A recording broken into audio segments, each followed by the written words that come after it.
Saudari-saudaraku terkasih dalam Tuhan Yesus Kristus, selamat pagi dan berkah dalam. Kita bertemu kembali dalam renungan harian Jumat 22 Agustus 2025. Hari ini gereja mengajak kita untuk memperingati Santa Perawan Maria Ratu. Perayaan ini mulai diadakan atau diundangkan oleh Paus Pius ke-12 tanggal 31 Mei 1955. Dalam pembarengan liturgi, Maria mendapat tempat istimewa dengan berbagai macam gelarnya. Maka hari ini kita merayakan Maria adalah Ratu, gelar tinggi atau seperti permaisuri, karena Maria ambil bagian dalam karya keselamatan. Ia setia dan siap untuk menjadi Ibu Yesus Sang Penyelamat. Maka ia boleh dikatakan ratu di dalam kesetiaan tugas-tugas yang ia amini. Ia menjadi penolong bagi orang-orang yang akan datang kepada Yesus. Maka sudah pantaslah ia digelari sebagai ratu.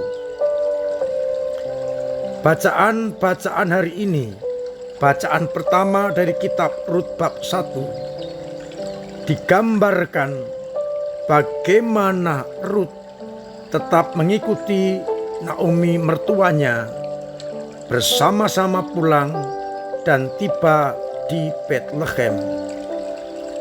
Rut setia kepada mertuanya dan juga setia kepada Yahweh Allah mertua Rut.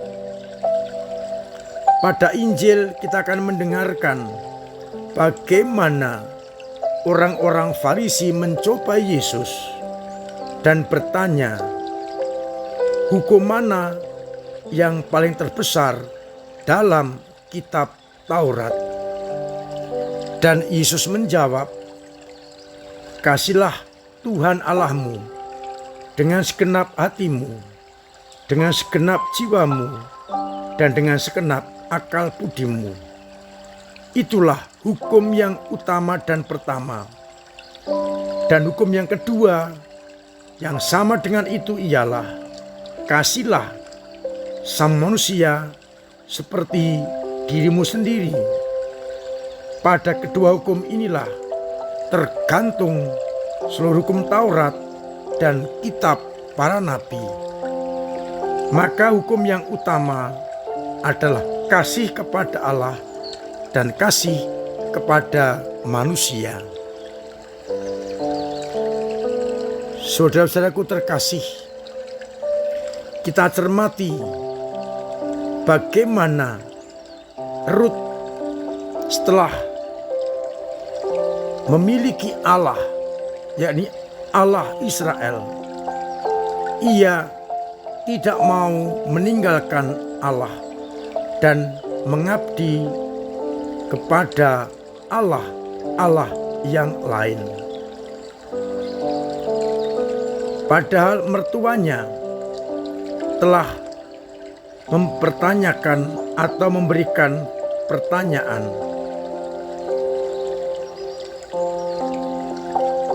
apakah kamu juga akan ikut pulang ke negaramu, ke bangsamu, dan beribadat kepada dewanya? Tapi Rut menjawab, janganlah mendesak aku meninggalkan dikau dan tidak mengikuti engkau.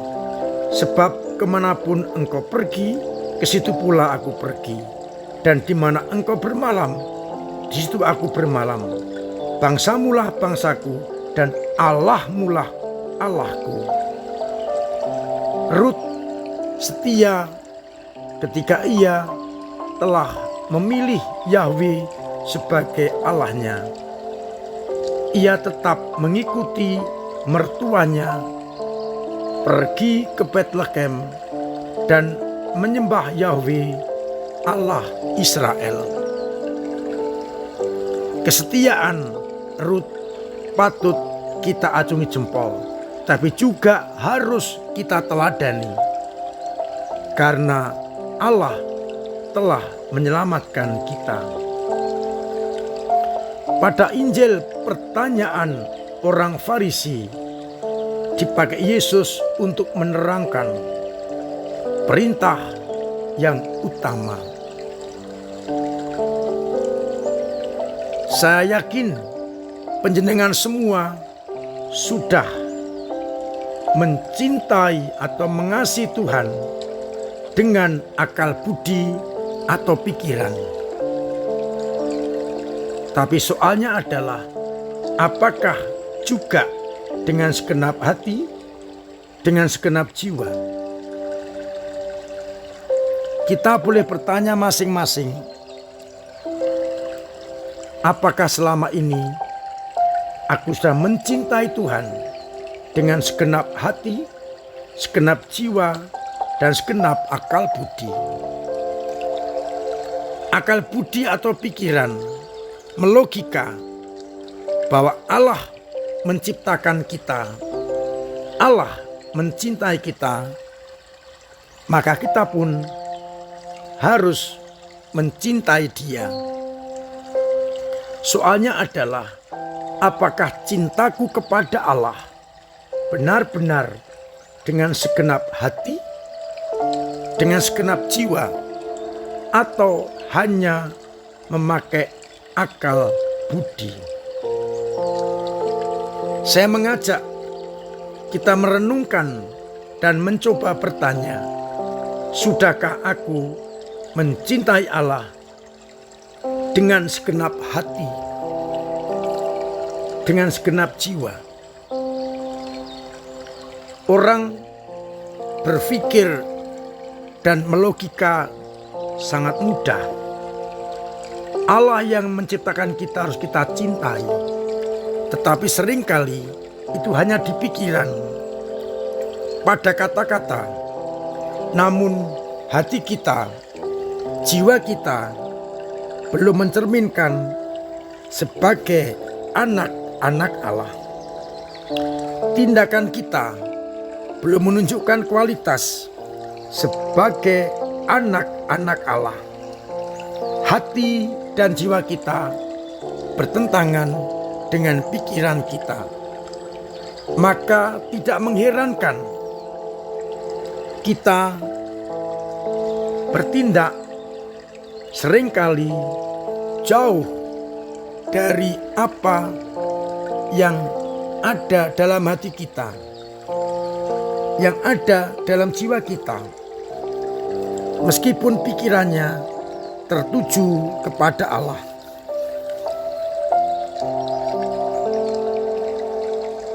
Yesus pernah menegaskan, kalau kamu persembahkan kurban dan ingat akan sesuatu dengan saudara, pulanglah berdamai dahulu dan baru datang kemari mempersembahkan kurban. Pergi ke gereja minggu itu tertanam dalam pikiran kita, karena memang ada hukum. Pikiran menangkap, tapi kadang-kadang kita ke gereja tidak dengan segenap hati dan tidak dengan segenap jiwa. Oleh karena itu, kita diajak pada hari ini untuk benar-benar menjadi anak-anak Allah dengan sepenuh hati, sepenuh jiwa, dan pikiran. Dan cinta kepada Allah itu harus kita wujud nyatakan secara konkret kepada sesama. Cinta kepada orang-orang yang diberikan Tuhan kepada kita. Kalau kita masih sulit mencintai sesama, dugaan saya kita mencintai Allah hanya dengan pikiran, belum dengan segenap hati, dan belum dengan segenap jiwa. Mudah-mudahan sabda Tuhan hari ini benar-benar membawa kita untuk mencintai Allah dengan segenap hati, dengan segenap jiwa, dan dengan segenap akal budi, yang kita wujud nyatakan dengan mencintai sesama orang-orang yang diberikan Tuhan kepada kita. Mari bersama-sama kita melaksanakan apa yang kita imani dengan segenap budi, dengan segenap jiwa, dan dengan segenap akal budi yang tampak dan terwujud cinta kepada sesama. Semoga dengan demikian kita semakin mampu menjadi anak-anak Allah. Tuhan memberkati kita sekalian. Amin. Marilah kita berdoa.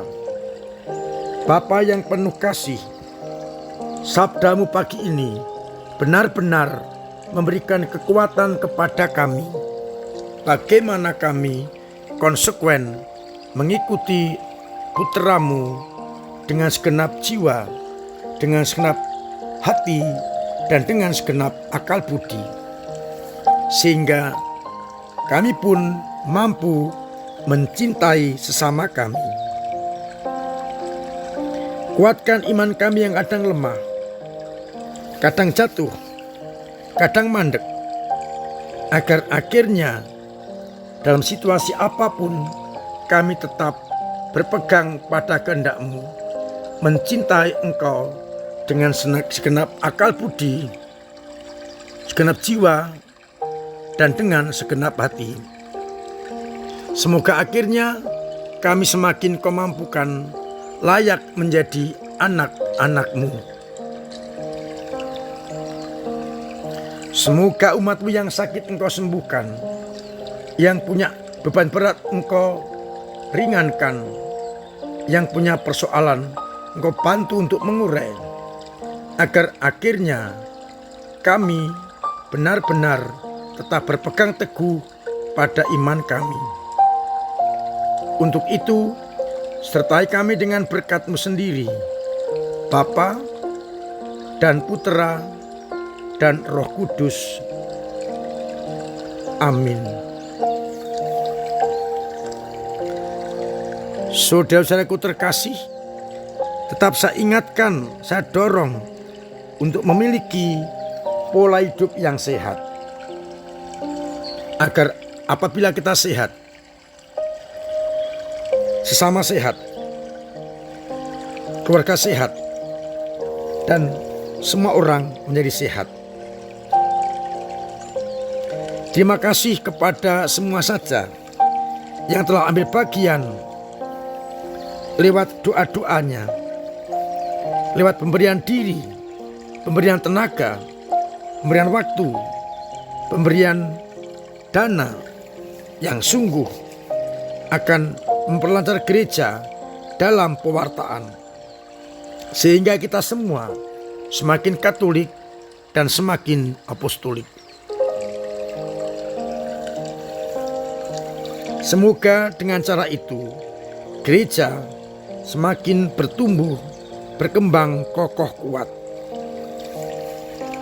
Maka terima kasih kepada para ketua lingkungan, ketua-ketua wilayah, ketua-ketua paguyuban, DPPH, kabit-kabit, prodiakon, dan siapapun juga yang terlibat dalam pengembangan gereja. Mari terus kita tingkatkan usaha kita untuk memperkembangkan gereja kita.